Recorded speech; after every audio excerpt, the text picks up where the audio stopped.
Hello. आज मैं आप सभी के लिए लाया हूँ एक बहुत बड़ा ही प्रॉब्लम का सॉल्यूशन, जो कि प्रायः मैट्रिक बोर्ड परीक्षा के स्टूडेंट्स को झेलना पड़ता है। प्रायः 90% स्टूडेंट्स बोर्ड परीक्षा देने के बाद इस समस्याओं से घिर जाते हैं कि अब वे क्या करें। बिल्कुल स्टक हो जाते हैं, रुक जाते हैं, थम से जाते हैं। उन्हें समझ में नहीं आता कि अब कौन-सा सब्जेक्ट सेलेक्ट करके वो अपने जीवन को आगे की ओर बढ़ाएँ और सफलताओं को निश्चित करें, तय करें। बड़े-बड़े सपने उनके दिमागों में चलते रहते हैं और उसे पूरा करने के लिए कोई सही रास्ता नहीं मिल पाता और बहुत वैसे एडवाइज़र भी नहीं मिल पाते, मेंटर नहीं मिल पाते ताकि उनसे सलाह लेकर के कुछ सही निर्णय लिया जा सके।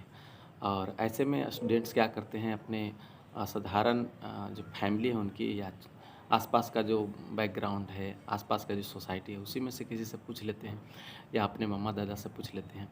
मतलब सही सिलेक्शन नहीं कर पाते, एक मेंटर से, एक गाइड से, एक काउंसलर से निर्णय नहीं ले पाते हैं कि आखिर उनका जो सही डिसीजन किस सब्जेक्ट्स पर हो सकता है, किस डायरेक्शन में हो सकता है।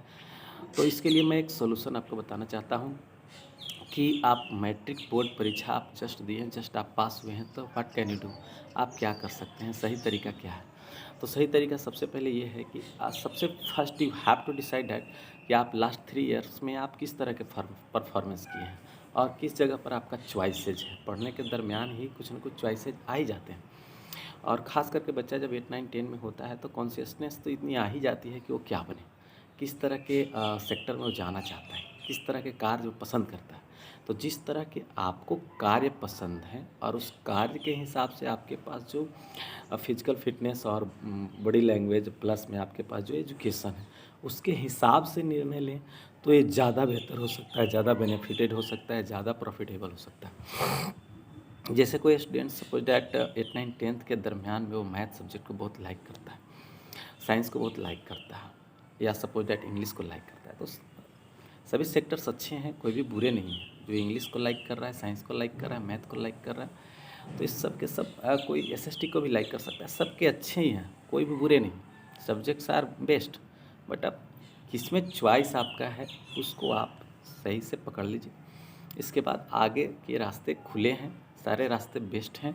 अब चॉइस के अनुसार आप अपना रास्ता बना सकते हैं, अपने रास्ते तय कर सकते हैं फाइनली। जैसे सपोज दैट कोई व्यक्ति कोई स्टूडेंट जो है से चाहता है कि वो डिप्लोमा करे और आगे जा कर के बीटेक करके इंजीनियरिंग कर ले। That's good. मैट्रिक के जस्ट बाद ही तो ये अपॉर्चुनिटी मिलती है। कोई भी बच्चा क्या बोलते हैं, जैसे ही मैट्रिक अपीयरिंग में होता है उसी टाइम तो डिप्लोमा की परीक्षा देता है और यदि वो डिप्लोमा में एडमिशन ले लेता है तो आफ्टर 3 ईयर तो फिर बीटेक कर ही सकता है। तो एक बड़ा ऑप्शन है। तो जो भी साइंस स्ट्रीम के स्टूडेंट हैं जिन्हें मैथ और साइंस अच्छी लगती है, जाएँ, वेलकम है। वह क्षेत्र बहुत अच्छी है। इसके अलावे आप आईटीआई कर सकते हैं। आईटीआई एक द बेस्ट चॉइस हो सकता है, बहुत सस्ते में, बहुत छोटे रकम में। और यदि गवर्नमेंट से करते हैं तो और पैसा तो लगता ही नहीं बिल्कुल। बस आपकी जो क्वालिटी है, आपके पास जो क्वालिफ़िकेशन है और जो विट है, उसके माध्यम से आप उस क्वालिफ़िकेशन को प्राप्त कर पाते हैं, उस एजुकेशन को प्राप्त कर पाते हैं। अच्छा, आईटीआई कर लेने के बाद भी बहुत सारे फील्ड आपके लिए खुले हैं। आईटीआई कर लेने के बाद जो है सो बहुत सारे टेक्निकल जॉब आपके हाथ में होता है। उसके लिए प्रिपरेशन आप कर सकते हैं। 2 से 3 साल, 4 साल लगते-लगते आपकी जॉब हो सकती है। रेलवे के बहुत सारे जॉब्स जो होते हैं जो आईटीआई पर बेस्ड हैं। जैसे रेलवे ड्राइवर हो सकता है, टेक्नीशियन हो सकता है और भी कई तरह के फील्ड हैं।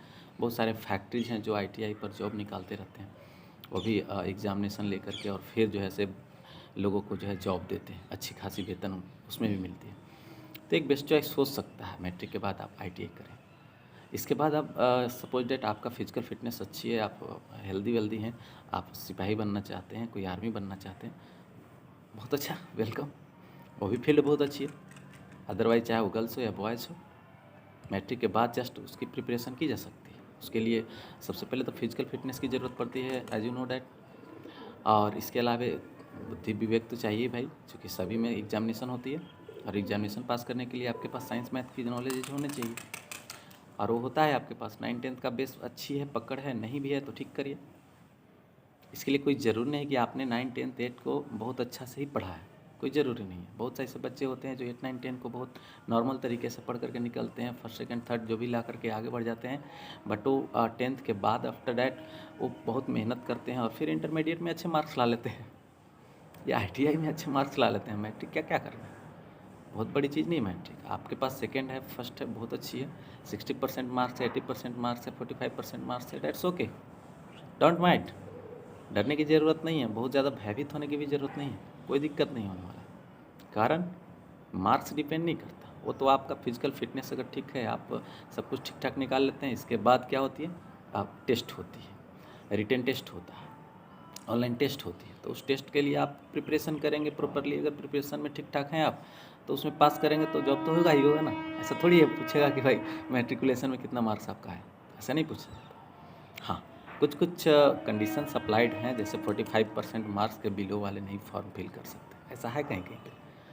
तो आप तो भाई कुछ तो अच्छे होंगे ना, 45% मार्क्स बहुत नॉर्मल मार्क्स होती है, उतना तो आप ला ही ला सकते हैं। और नहीं ला सकते हैं तो भाई अब फिर और भी कई सारे के ऑप्शन अवेलेबल हैं, वहाँ भी जा सकते हैं।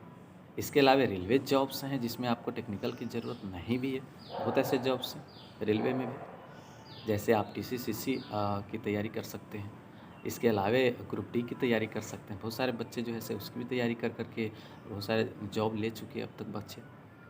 इवन ग्रेजुएट जो बच्चे हैं वो भी ग्रुप डी के फॉर्म भरते हैं। ऐसा थोड़ी है कि आप मैट्रिक में हैं तो इतना छोटा सा जॉब क्यों करें। जॉब छोटे बड़े नहीं, आपके स्ट्रेंथ के हिसाब से, आपके नॉलेजेज के हिसाब से, आपके पावर के हिसाब से सब अच्छे ही हैं। जो व्यक्ति जिस लेवल में है, जितनी स्ट्रेंथ पावर रखता है, उस हिसाब से जिस तरह के भी जॉब कर रहा है, डैट्स बेटर। बहुत लोग तो कहते हैं कि कुछ नहीं है, उससे अच्छा है कि कुछ है। सपोज डैट आपने एक सिंपल सा जॉब ग्रुप डी का ही ले लिया, या सिंपल सा और कोई जॉब ले लिया, कोई प्राइवेट सेक्टर में ही आपको जॉब मिल गई हो, कोई स्कूल्स कॉलेजेस में आपको कोई काम मिल गया हो जिससे 10,000 15,000 रुपये मिल रहे हैं, तो उससे एक सपोर्ट मिल जाती है। और इसके बाद नेक्स्ट तैयारी आप कर सकते हैं, जहाँ से आपको बहुत अच्छी अपॉर्चुनिटी है कि आप अच्छी तैयारियाँ करके, अच्छे से तैयारी करके भरपूर समय में आप बेस्ट रिजल्ट दे दें। और SSC, LDC, UPSC, BPSC, इसके अलावा जो है बैंकिंग सेक्टर्स आपके पास बहुत पड़े हुए हैं, जो कि ग्रेजुएशन, आफ्टर ग्रेजुएशन आप कर सकते हैं। तो एक सपोर्ट चाहिए। सपोर्ट के रूप में अधिकतर तो स्टूडेंट्स करते क्या हैं कि आफ्टर मैट्रिक वो टीचिंग प्रोफेशन में आ जाते हैं, छोटे छोटे बच्चे को पढ़ा लेते हैं, 8, 9, 10 के बच्चे को पढ़ा लेते हैं, यदि उनके पास कैपेसिटी है तो पढ़ा लेते हैं। जिस लेवल के भी बच्चे को पढ़ाने की स्ट्रेंथ उनके पास है, उस तरह के बच्चे को पढ़ा लेते हैं। उससे उनको जो है ऐसे कुछ न कुछ पैसे मिल जाते हैं, ताकि वो स्टे कर सके 2-4 साल। और 2-4 साल स्टे करने के बाद फिर वो किसी न किसी तैयारी में लग जाते हैं, भरपूर तरीके से, पूरे मन से, पूरे जोरदार तरीके से 100% एफर्ट डालते हैं, पूरी ऊर्जा के साथ जब वो तैयारी में उतरते हैं तो किसी न किसी जॉब के लिए वो फिनिश कर ही देते हैं। तो बहुत ऑप्शन है सर, घबराने और डरने की ज़रूरत नहीं है। सबसे पहले ये चॉइस करिए कि आपका कौन सा जो सब्जेक्ट है बेस्ट है, उस अकॉर्डिंग टू दैट सब्जेक्ट आप कैरियर ऑप्शन चुनिए। डोंट माइंड अगर आपका आर्ट सब्जेक्ट ही बेस्ट है, कोई दिक्कत नहीं, आर्ट सब्जेक्ट भी बहुत मायने रखते हैं। आर्ट सब्जेक्ट पढ़ करके भी IAS बना जा सकता है, आर्ट्स पढ़ करके भी लोग बैंकिंग सेक्टर में जा रहे हैं। ऐसा थोड़ी है आर्ट्स जो पढ़ करके कोई बेस्ट से बेस्ट जॉब नहीं प्राप्त कर सकता। आर्ट्स आर्ट्स है, बहुत अच्छी चीज़ है। विदाउट आर्ट्स होता क्या है, जनरल जितने भी तरह के एग्जामिनेशन होते हैं, चाहे रेलवे के हो, इवन बैंकिंग में भी जनरल अवेयरनेस पूछी जाती है ना। IAS का भी IAS का जो तैयारी करता है बच्चा, वो भी तो जनरल अवेयरनेस पढ़ता ही है। इसके अलावा जो और भी तरह की तैयारियां हैं, सब में तो GS पढ़ी ही जाती है। GS का मतलब क्या, जो आप SST पढ़ते हो डैट्स सब कुछ पढ़ना ही पड़ जाता है। तो फिर बहुत तरह के ऑप्शंस हैं, आप घबराइए नहीं। और एक अच्छी चॉइस करके आप टेक्निकल तैयारी करना चाहते हैं, जस्ट कि आप टेक्निकल कोई सर्टिफिकेट आपको चाहिए, तो मैट्रिक के जस्ट बाद आप ITI करो, मैट्रिक के जस्ट बाद डिप्लोमा की तैयारी करो, उसको तैयारी करके एडमिशन लो, और 3 साल के बाद आपके पास एक डिप्लोमा का सर्टिफिकेट हो सकता है। डिप्लोमा कर लेने के बाद भी बहुत बड़े कैरियर मिल जाते हैं। उसमें मैकेनिकल ट्रेड होते हैं, इलेक्ट्रिशियन, फिटर्स, इलेक्ट्रिशियन होता है, इलेक्ट्रॉनिक होता है, कंप्यूटर साइंस होता है, या बहुत सारे के उसमें भी हैं ऑप्शन। अगर उसको कर लेते हैं, आप कंप्लीट करते हैं मैट्रिक के बाद, आफ्टर 3 ईयर्स अब बहुत सारे प्राइवेट जॉब आपके पास होता है सामने, 20,000, 25,000, 23,000 रुपये सैलरी मिल सकती है आपको। That's okay, no problem. यदि आप मिडिल क्लास फैमिली से हैं या पुअर फैमिली से हैं, कोई मायने नहीं रखता, कोई दिक्कत नहीं।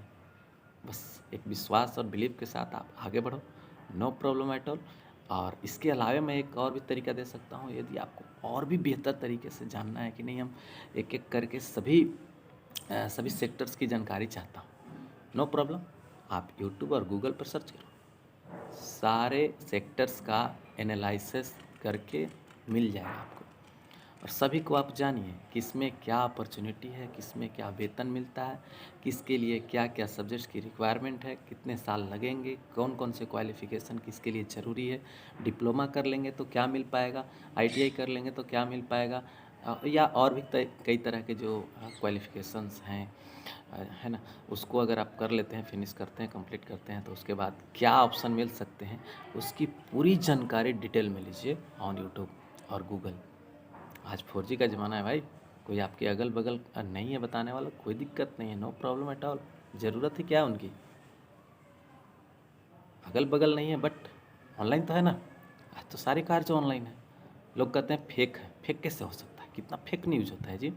फेक न्यूज़ बना करके एक वीडियो चढ़ा करके दिखाइए तो आपकी फेक न्यूज़ है, आपने पूरी तरह से फेक उसको बना करके आप एक अपलोड करके दिखाइए, नहीं हो सकता कभी। बहुत कम है, चांसेस बहुत कम है, ऐसे फ्रॉड बहुत कम हो रहे हैं। और क्वालिफ़िकेशन जिसके पास है वो फ्रॉड वीडियो क्यों बनाएगा, ज़रूरत ही क्या है। और वो पता भी चल जाएगा आपको, उसकी ज़रूरत भी नहीं है। जो वीडियो फ्रॉड है ना, उसकी आपकी आवश्यकता भी नहीं है, और उसकी आप जानकारी लेने की ज़रूरत भी महसूस नहीं कभी करेंगे। थैंक यू, बहुत अच्छा आप सभी ने वीडियो देखा। और ज़रूर आपके मन में कुछ न कुछ अब ऊर्जा आई होगी कि नहीं अब मैं करूँगा करूँगी। तो इस तरह से यदि आपको थोड़ी सी भी ऊर्जा मिली है, थोड़ी सी भी ताकत मिली है, तो ज़रूर लाइक करिए, सब्सक्राइब करिए और शेयर करिए।